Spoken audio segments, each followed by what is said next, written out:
abused. This door is open to you. Come on in. Come on in. Come on in. Come on in. The God in us recognizes the God in you. The God in you. Whether you're black or white or gay or straight, Christian, Buddhist or Jew, this door is open to you. Morning, Claremont Center for Spiritual Living. How are you this morning? Nice to see all of you. Feels like fall, doesn't it? Hanging on. Oh, the button's not on. I did it. Thank you. I appreciate that. How's that? Is that better? Are we there? Not yet? Green? It's green. I'm really loud now. Thank you. Anyway, good morning. I'm Reverend Tracy. Delighted to have all of you here and to include our friends that are online. Everybody wave. Yay, we're happy you're here in this wonderful community that just reminds us that life is good. Even when it doesn't look like it, we come here, we remember, we are fed, we are renewed, and then we're ready again to be out there in the world to bring our light. So thank you all for being here. You make me smile, and smiling is a good thing. So we have some great music this morning. We've got Jeff on keyboards, and we welcome back Rick Dale. And our practitioner of the day is Reverend Drac. And he will do our opening centering and a short reading to get us started. And I just want to remind you that practitioners and ministers are always available after service on Sunday for prayer work, for a little moral support, for a little spiritual support. You can put in a written request on the back table. There's a little box there. You can put something in that our practitioners will pick up. You can also call the office. There's a mailbox option just for prayer requests, or you can email us. All of these ways will get you that little extra support that you might find yourself needing, or maybe you just want to affirm how good life is and see how that shows up.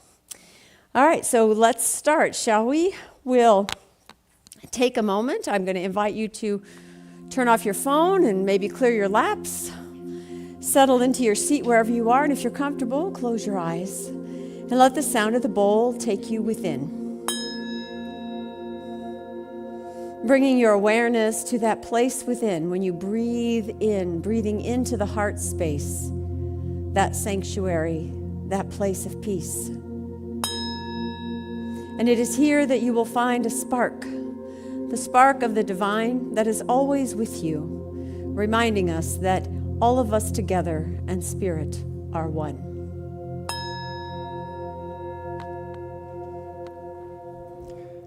So we center ourselves in the knowing, a deep and visceral knowing that spirit moves through all things, that God is present everywhere.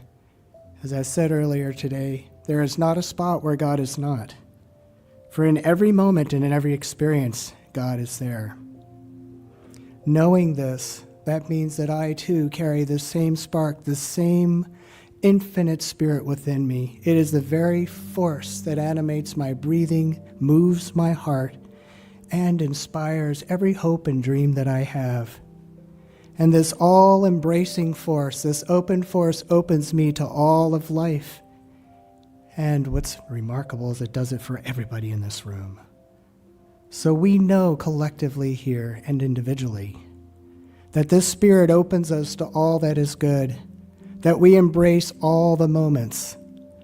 What seems good, what seems bad, and everything in between is really not good or bad. It is spirit moving through the moment, being the wisdom and the truth that we need. So in this embracing force, we recognize that we are open and we embrace all that comes to us because we know, without a doubt, that it's spirit behind and within all of these moments and experiences. So at the table of life, we welcome all things, all people, all moments, knowing that wisdom, spirit, all the beauty of glory of God is within it. So we are grateful to know. We're grateful to know that this is real, because think about it. Nothing needs to be good or bad anymore. It just is. It is divine wisdom, all that is spirit moving through it. So we're grateful for that. we can release, let go, and relax into this knowing that all is well. So we let this go from our mind out into the world and through us and moving through all things, knowing that this truth is manifesting as is meant to be. And so it is. So it is.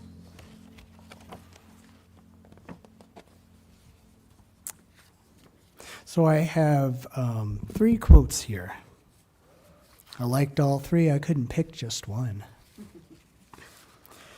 The first one is Ernest Holmes from Science of Mind, and I really like this one. I think it's fitting for today. It says, "Peace be unto thee, stranger. Enter and be not afraid. I have left the gate open, and thou art welcome to my home." I like that old thou. I like that. "There is room in my house for all. I have swept the hearth and lighted the fire. The room is warm and cheerful, and you will find comfort and rest within. The table is laid, and the fruits of life are spread before thee. The wine is here also, it sparkles in the light. I have set a chair for you, where the sunbeams dance through the shade. Sit and rest and refresh your soul. Eat of the fruit and drink of the wine. All is yours, and you are welcome." The next one is by Henry Newman from The Return of the Prodigal Son, A Story of Homecoming. I really like this one. "As the father, I have to know that indeed my youth is over, and that playing youthful games is nothing but a ridiculous attempt to cover up the truth that I am old and close to death. As a father, I have to dare to carry the responsibility of a spiritually adult person and dare to trust that the real joy and real fulfillment can only come from welcoming home those who have been hurt and wounded on their life's journey, and loving them with a love that neither asks nor expects anything in return." Oh, I love that one. And the last one is from Peace in the Last Third of Life, a handbook of hope for boomers. Huh?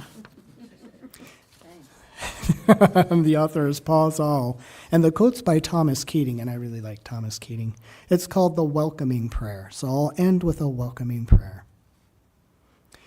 "I welcome everything that comes to me today because I know it's for my healing. I welcome all thoughts, feelings, emotions, persons, situations, and conditions. I let go of my desire for power and control. I let go of my desire for affection, esteem, approval, and pleasure. I let go of my desire for survival and security. I let go of my desire to change any situation, condition, person, or myself. I open to the love and presence of God and God's action within." Amen.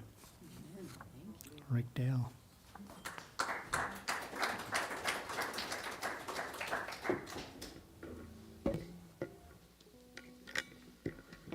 How do I follow that? Well, good morning, everyone. 'Tis the season to be grateful. Fa la la la la la la la. Well, you know what I'm grateful for? I'm grateful for everything I have because it all comes from God. And here's a song that came from God. It's called "Everything I Have Is Yours."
'cause everything I have is yours, and everything you see is mine.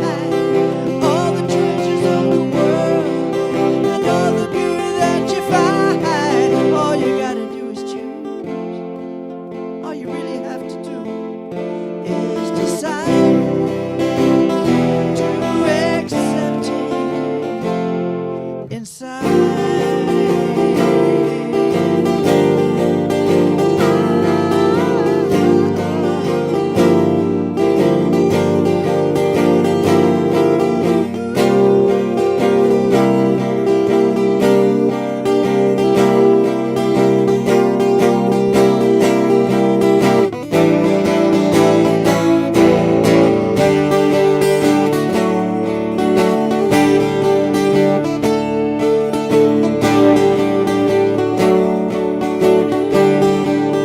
You're in heaven,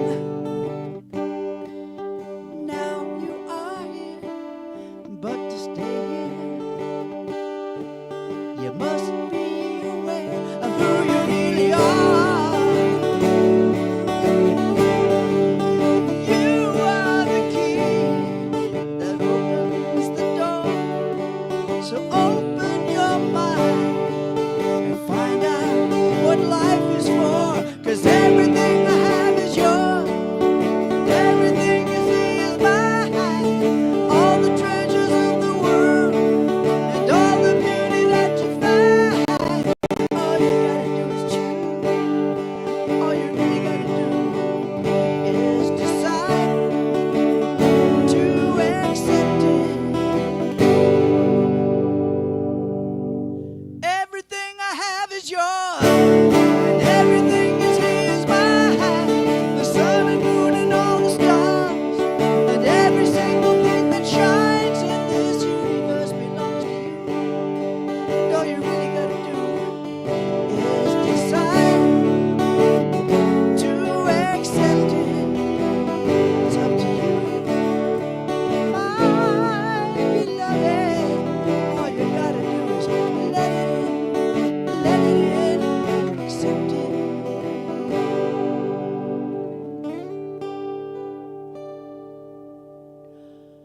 Inside.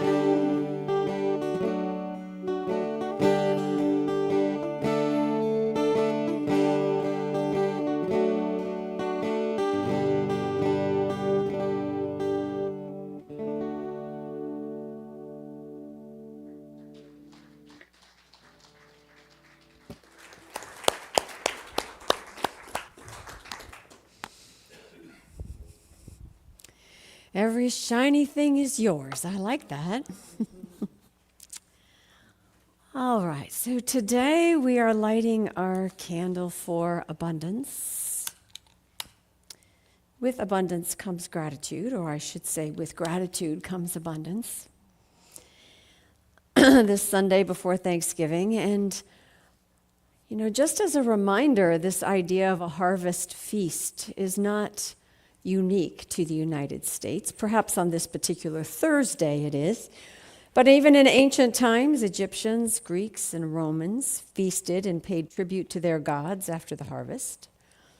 Thanksgiving is very similar to the ancient Jewish holiday celebration of Sukkot, which is about the harvest as well.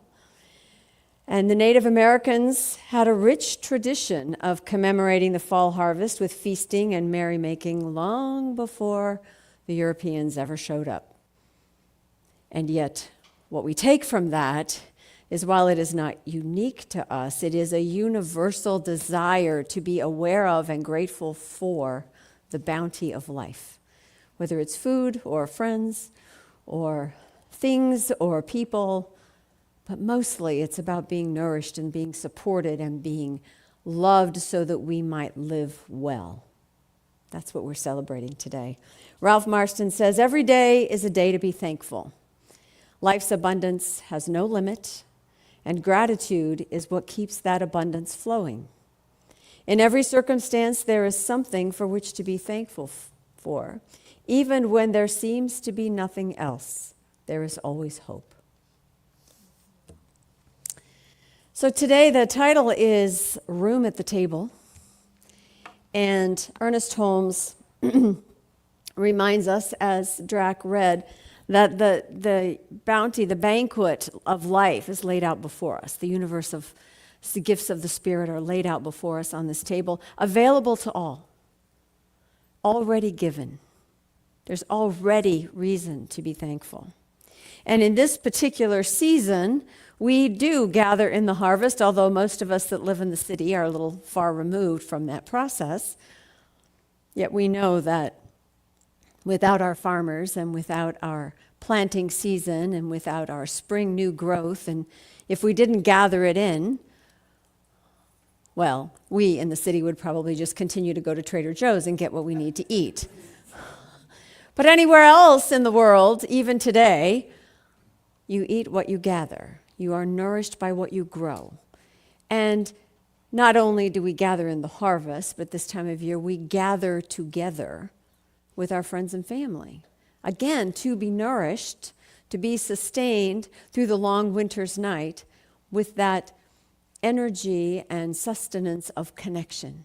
Because isn't that what the holidays are always about? It's about connecting with each other. Now, it may be that in your family, you find a table full of welcome. That's what Shakespeare calls it, a table full of welcome. Or it could be more like, welcome to the island of the misfit toys. Depends on your family, right? Or your friends. But you know, we all are looking for connection, and we have a lot of hurting hearts that are looking for a reason to be grateful. We've come through a very tough season culturally in our country. It's been a long haul. When I give a Thanksgiving talk every year, right? You go to Thanksgiving dinner every year. We talk about gratitude every year. A few years ago, we were talking about coming out of the pandemic and how hard that had been. Now we're coming out of an election season and how hard that has been. Because polarization and this sense of divisiveness seems to be the exact opposite of what we're supposed to be celebrating, which is being all happy together. Because there's a lot of people in the world we're not really happy with, no matter which side you're on, if you take a side, right? But underlying it all, the same humanity exists, the same desire to be connected, the same desire to be fed, the same desire to feel welcome and to be seen and heard and valued. That's universal to us all. No matter the language or the country or the political party or the religion, it's who we all are. So I had this made clear to me again. I spoke a couple weeks ago briefly about having gone to my extended family's turkey fry, which is held before Thanksgiving because all the individual families do all their own thing on Thanksgiving itself. So early in the month of November, we meet for Thanksgiving ahead of time. And this is Paul's family. Paul was my mom's husband. She married him. They were married for 17 years, I think. And they both just passed within the last few years. So I have not seen this side of the family, this group, since Paul's memorial 2 years ago. So Pat and I go. We pull up in front of the house, and there is a large 5-foot by 3-foot banner in the front window, and it's not our political party, it's the other one. And there was an instant reaction from the passenger seat of my car. There was an audible gasp, there was a slight moan, and there was a, do we really have to do this moment as we sat at the curb and talked it through. It's like, well, honey, we really can't just sit out here the whole time. Someone will notice.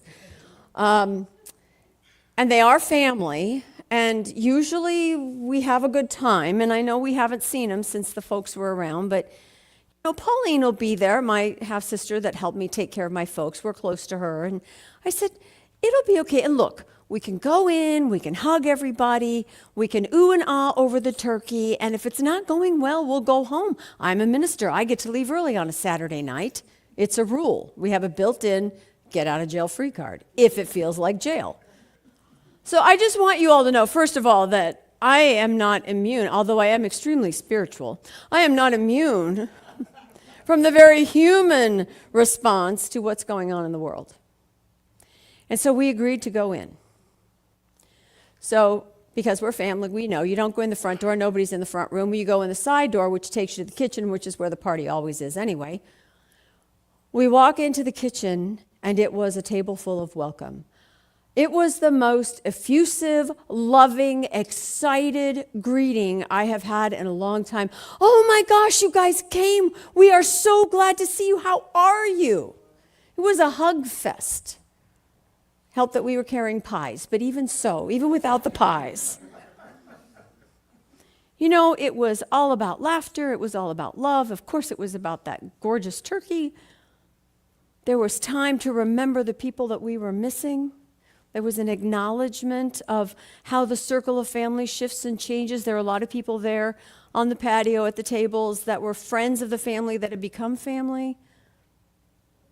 Someone came up to me and said, "Hey, you know, you look just like your mom." Nobody said that to me for a while. The connection was there. It wasn't about one point of opinion or one point of perspective on life. It was about life itself. So when we say there's room at the table, one of the ways we get there is to remember that life is more than any one issue. And here's the thing, I don't know if you know this or not, you don't have to talk about the issue that divides you. You can talk about the things that we have in common. So I read an article talking about, you know, how do you deal with the tense family conditions that happen around holidays? And they gave three ideas, three different things you could do to diffuse the situation or shift the energy. The first one is to understand how physiologically we respond to the threat of conflict, because conflict is a threat to us, to our lizard brain in the back of our brains here. If there appears to be conflict, or we're afraid there's going to be conflict, or we're worried about there being conflict, our body reacts. And a lot of times in that reaction, there's anger, there's protectionism, there's defenses that go up. So the first thing you can do to shift the energy around the table is to take a breath, is to breathe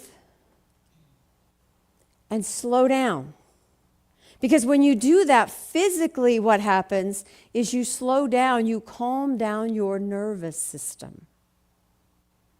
And when you calm down your nervous system, you can think more clearly, and you're less likely to say something that you wish you hadn't. Yes. When you slow down, when you take that breath, when you remember that the reason you are there is for connection, you can choose a response that builds a bridge. One of the ways to do that, the next thing to try, is to use the opportunity to refocus why you're there. You're not there to trade opinions about what you think needs to happen in the world. And if somebody wants to give you their opinion, you are not obligated to correct them to the right way of thinking. Not your job. Not their truth. Not a place of connection. We're not here to push articles on each other. We're not here to trade opinions. We don't get anywhere. What happens is the discussion tends to escalate, and then we back to that, being angry and judgmental and resentment and all the things that can happen when you are pushing against something. Don't debate opinions. Instead, choose to discuss concerns. Right? Every opinion comes from some concern of the heart. I want my family to be healthy. I want to make a living. I want my kids to do better than I did. I want, love and kindness to be the rule. Talk about your concerns rather than your opinion about how it should get done or who should be getting it done, and you will find that you actually have a conversation. And conversations build connection, and we don't have to feel threatened. And one of the ways to stay in that conversation, another thing to shift the energy of conflict at the dinner table, is to empathize, to recognize the humanity of the person that you are speaking with, even if it is your grumpy uncle you've known your whole entire life. There's still a human being in there underneath all that alcohol and opinion spouting that he does, right? It's like when I went to Brian and Dana's house. We talked about our lives. We talked about our hobbies that we were interested in. We talked about the activities and how big the little kids were getting and who moved where and who made the Chinese salad recipe that we ask every single year, and it's because it's always so good and it's always the same answer and we never remember. But we're always glad it's there. In other words, we talked about life, not that one subject or that one point of dissension. We have the ability to be our best in any situation if we stay conscious, if we breathe into the moment, if we are present to the people who are speaking in a way that is open-hearted. Because the truth is, you are who you are. You know what you believe. You know how you see life as valuable and what that looks like to you. You don't have to convince anyone else. But you can show up as yourself. You can bring the light into the conversation. You can bring the space to the table to say, well, it's a little rowdy in here, but you know what? We're all alive, we're all together, and that's really why I'm here.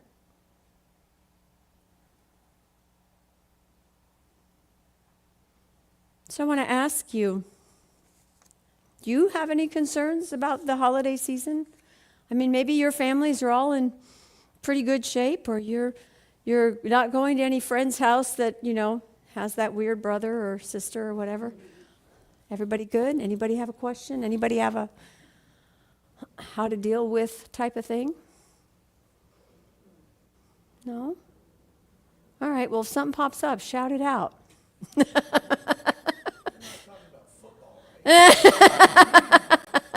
No, then it's okay to cheer for your side. There really are sides. There's different colored shirts. It's okay. Yes. Yeah. All right, so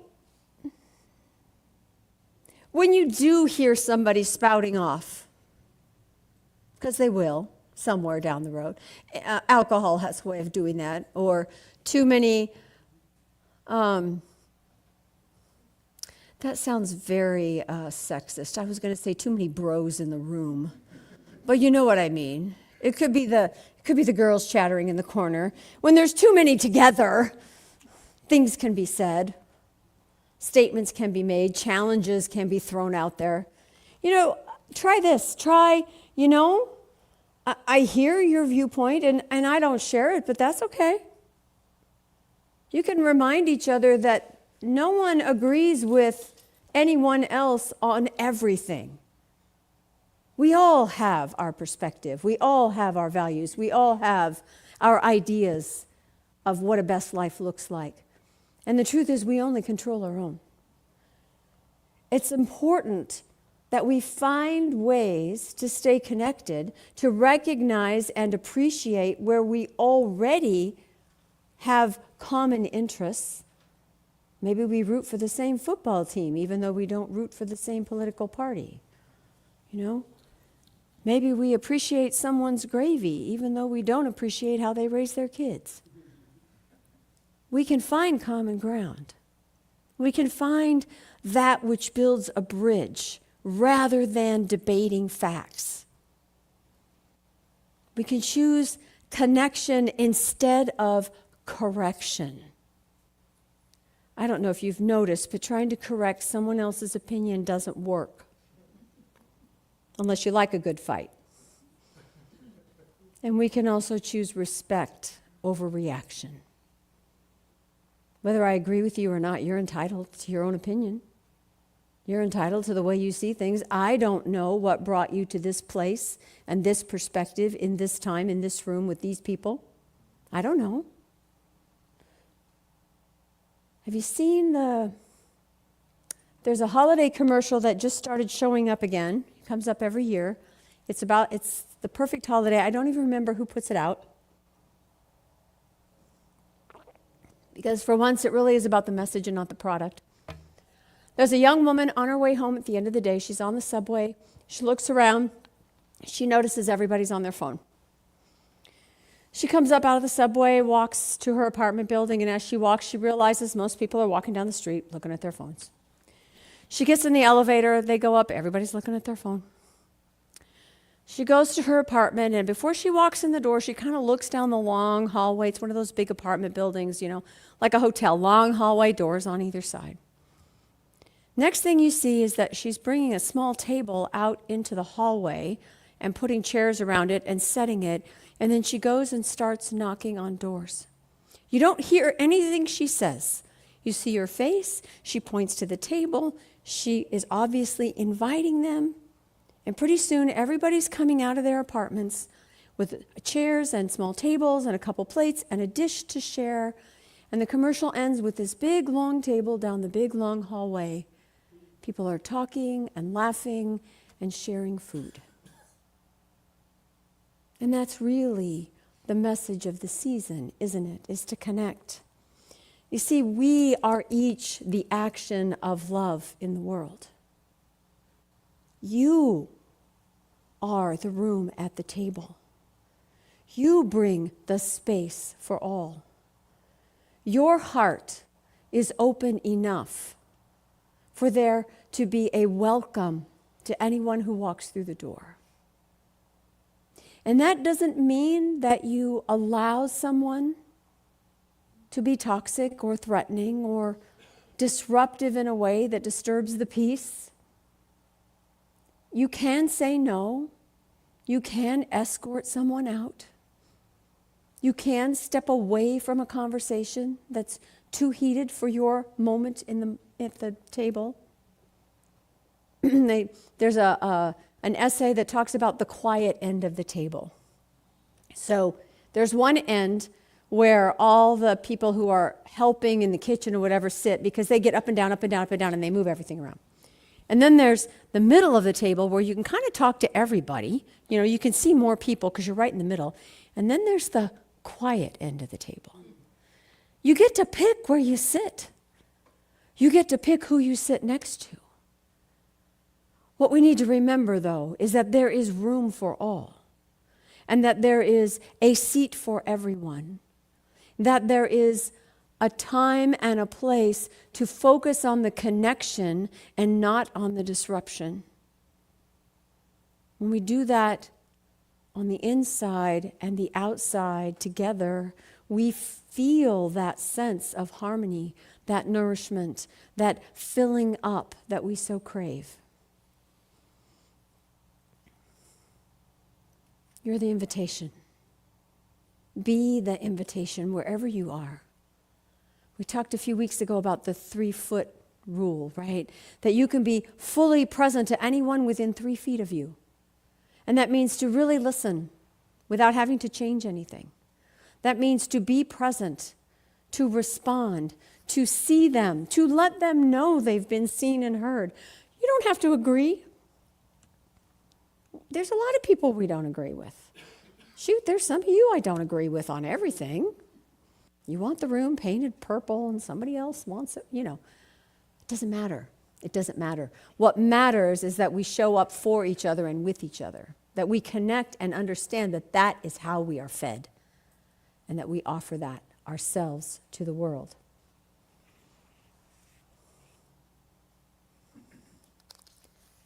John Rodell is a poet who writes amazing things. And he reminds us of this. You are somebody's front porch to God. You are someone's doorway to mercy.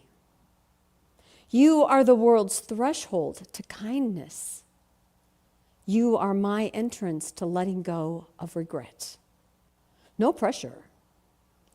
But your life is a gateway to peace for both strangers and friends alike. Whether you realize it or not, empathy has chosen you to turn your heart into a welcome mat for others. This is one of the purposes of your life, to let your existence become a candlelit veranda of hope for the rest of us to gather on. As we hold each other close during a long, dark night. You are truly the light of the world in this and every other season. And so I wish you a happy Thanksgiving, a place of gratitude and enjoyment. May you get the white meat or the dark meat or the no meat as you prefer. And may there be more than enough pie to go around. Namaste.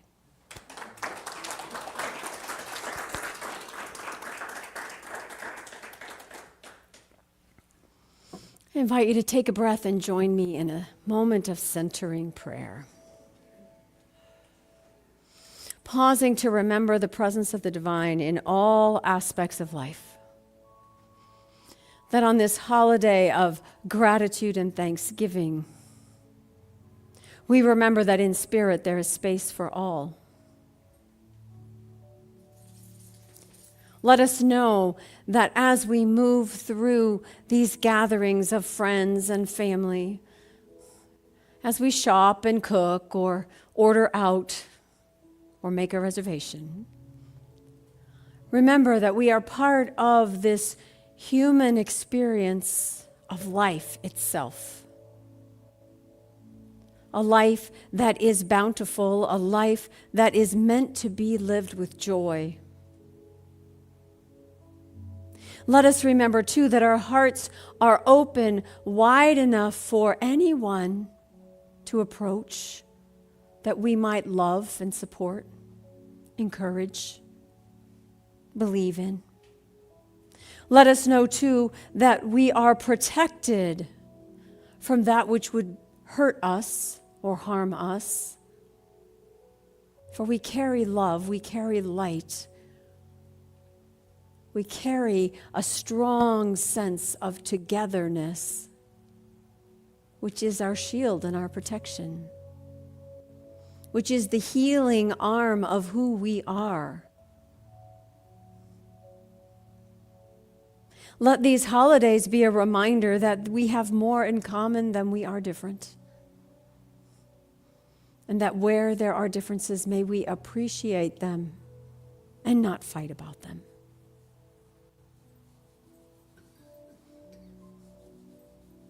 Let us remember that there is room at the table for the stranger and the friend. There's always room for one more chair, one more hot dish, one more story. And let us remember these things in love. For it is through love, through kindness, through compassion, through listening, through empathy, that we remember how we are connected, that we are connected, and that connection is divine in nature, untouched by the world. And with this knowing, we give great thanks for each other, for those who are in our lives that are easy to be around and those who may not be. We give thanks for this life that we are. And in our gratitude, may we sow seeds of love and even more things to appreciate.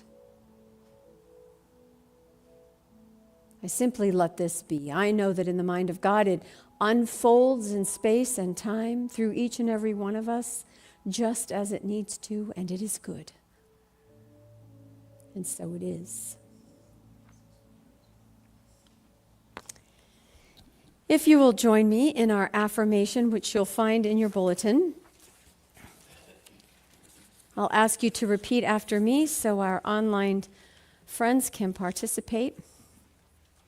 I'm connected through consciousness with all of life. I set my table with love and kindness. There is room for healing for those who dine. And so it is. And let's have a little more music from Rick Dale.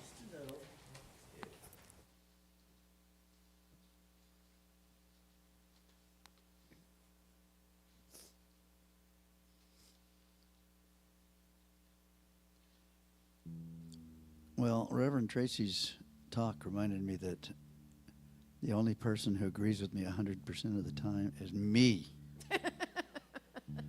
And I don't like being alone all the time, so.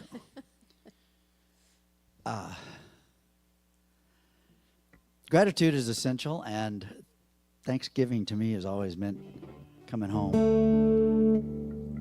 And here's a song by Jason Mraz that reveals that home is really wherever you are. Mm-hmm. It's called 93 Million Miles.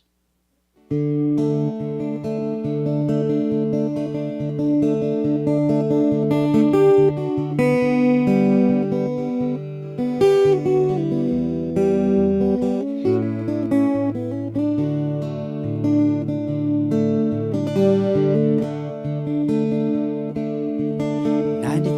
million miles from the sun. People get ready, 'cause here it comes. It's a light, a beautiful light. Over the horizon is another key. Oh my, how beautiful. Oh, my beautiful mother, she told me, son, in life you're gonna go far. If you do it right, you'll love where you are. Just know, wherever you go, you can always come home.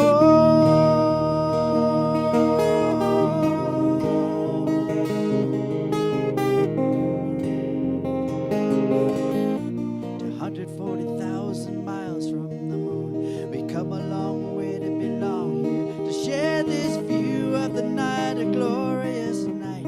Over the horizon is another bright sky. Oh my, how beautiful. Oh my irrefutable father, he told me, son, sometimes it may seem dark, but the absence of the light is a necessary part.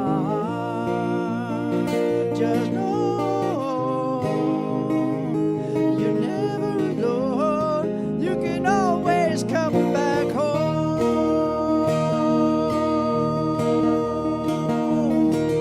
Home.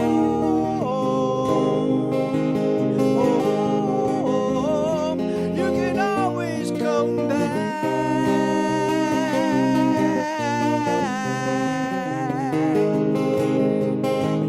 Every road is a slippery slope, but there is always a hand that you can hold on to. Looking deeper through the telescope, you can see that your home's inside of you. Just know that wherever you go, no, you're never alone. You will always get back home.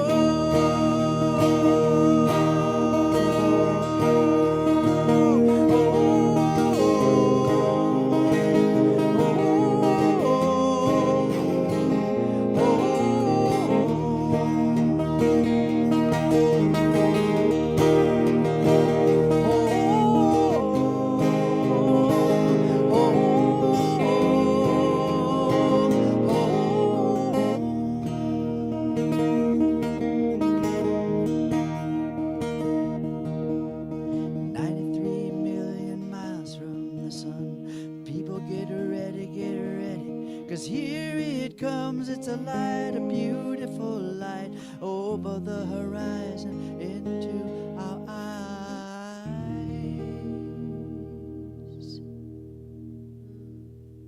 Yeah.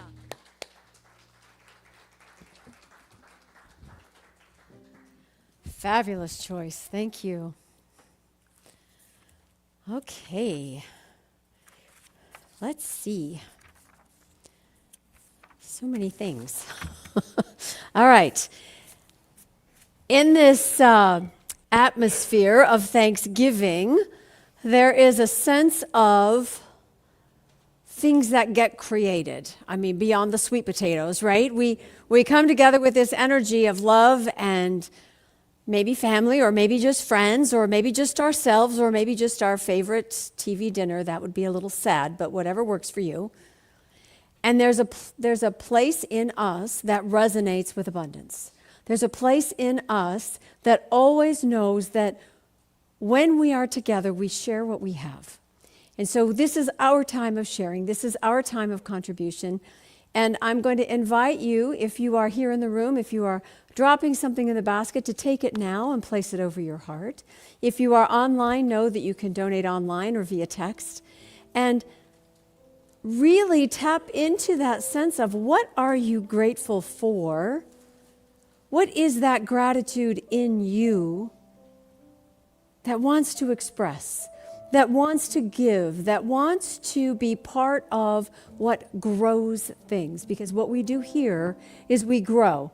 We grow ourselves, we grow our community, we grow our teaching in the world, we grow love. And so knowing that, say with me our prosperity affirmation: divine love through me blesses and multiplies all that I am, all that I give, and all that I receive. I am prosperous now.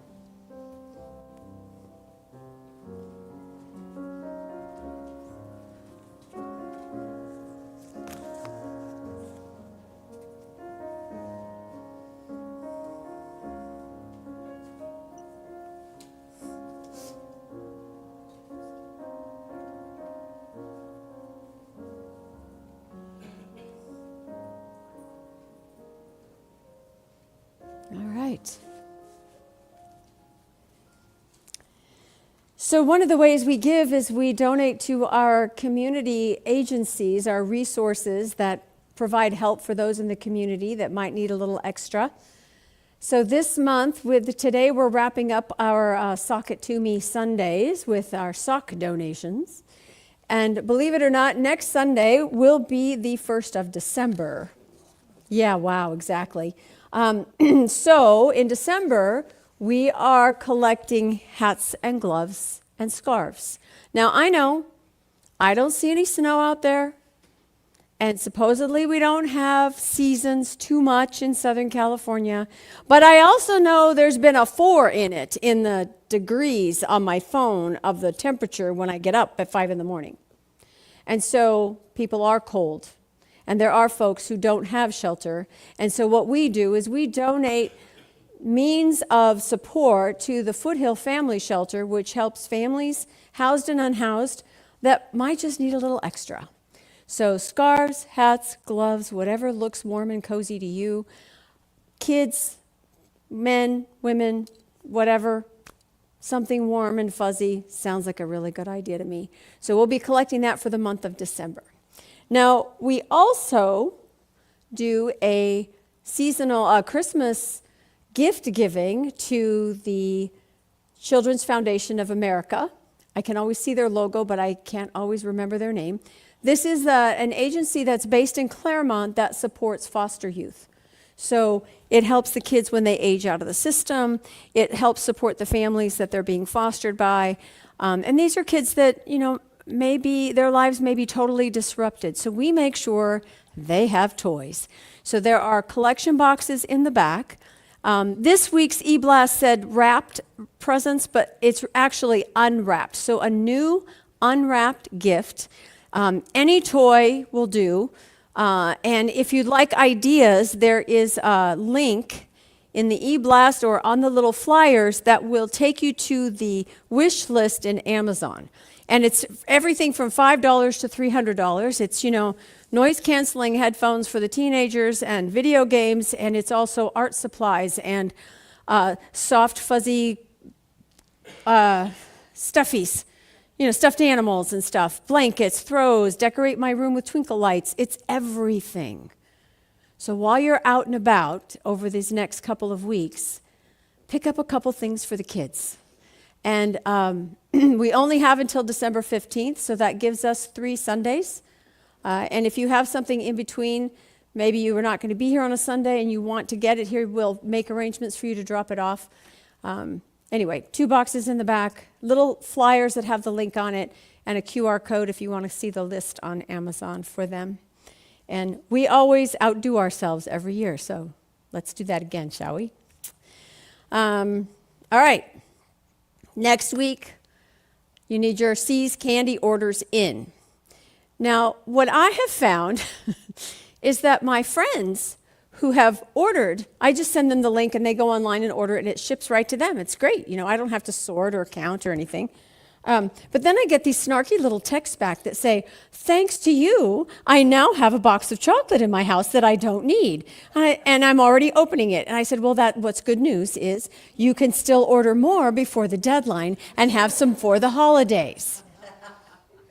They're not getting off that easy. So if you're going to eat it early, that's fine, but you might as well just order some more because you know you're going to want some when come Christmas. So there's a great assortment this year. We have a few more like smaller things that make good gifts for people that if you want to order for yourself and take them to the houses that you're going to, it's a good idea.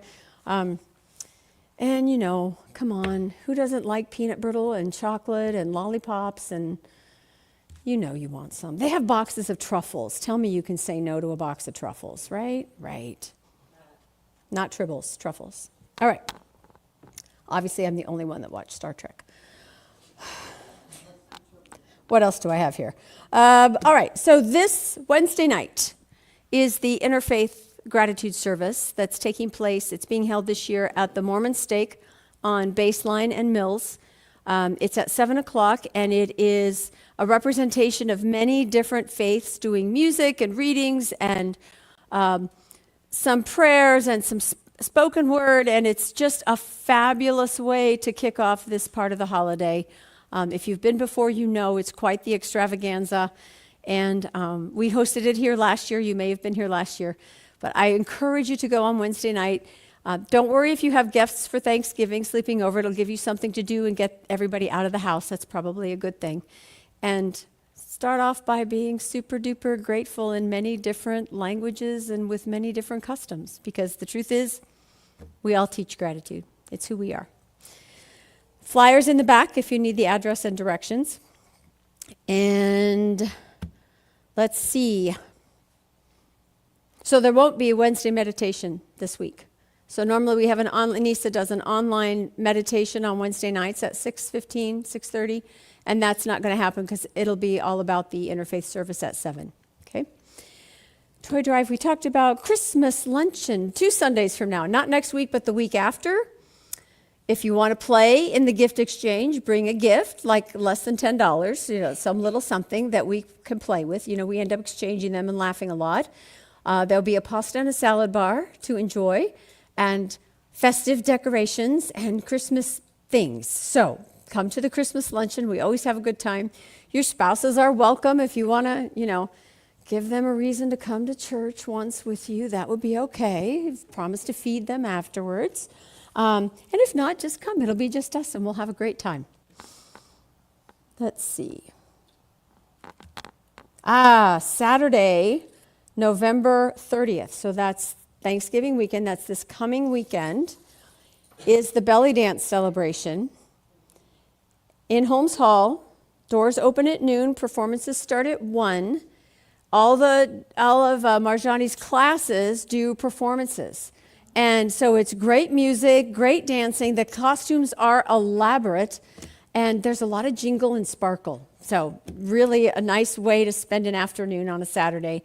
So if you're in town this weekend, think about coming to Holmes Hall at noon and enjoy the festivities. They work really hard to get these dances going, so they really appreciate having a good audience. So go and cheer and clap and shake a little. That's how you do it, by the way, like that. All right, I think, the concert, why isn't that on this thing? Susie's holding up the red flyer for the Christmas Chorale, which is December 7th at 4 o'clock in the afternoon. Gorgeous choral Christmas music. It's an hour and a half of just loveliness. You don't even have to do anything. You get your ticket, and then you go and you sit, and you go, and they sing all around you. It's a lovely thing. So see Susie if you'd like to get tickets, or Drac. He also has tickets available It's a great way to spend, again, an afternoon of just holiday loveliness. Who doesn't need a little more holiday loveliness? Anything else? We're good. Okay, so let's stand up, move to the side of the room. If you don't know the words, just clap, and then we'll have coffee after. Take a look at the person next to you and say, God loves you and I love you too. Now feel the love in the sanctuary. Lift your voice and repeat after me. We come together, we come together, we come together, we come together, we come together, we come together in the name of love. From every walk of life, every walk of life, every creed and color, every creed and color, in kinship we unite in honor of the God in each other. We come together, we come together, we come together, we come together, we come together.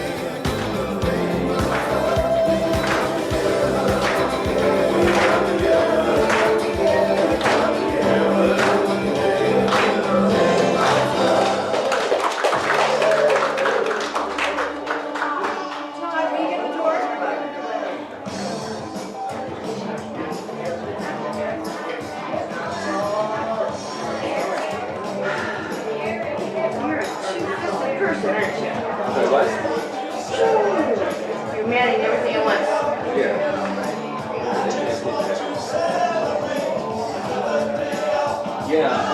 What I was okay now doing this conversation, but what I was trying to do is get this microphone here. So much for copyright music. Right now. There's the background noise now.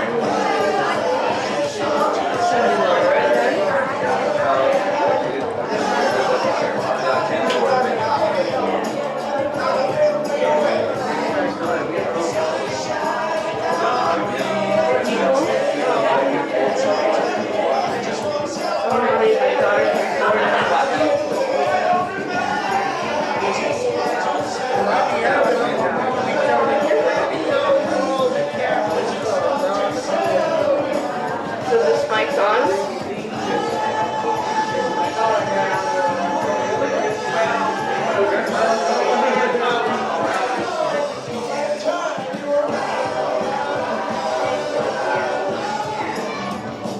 We need to go for exactly an hour.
Individually put in a library for posterity? I eventually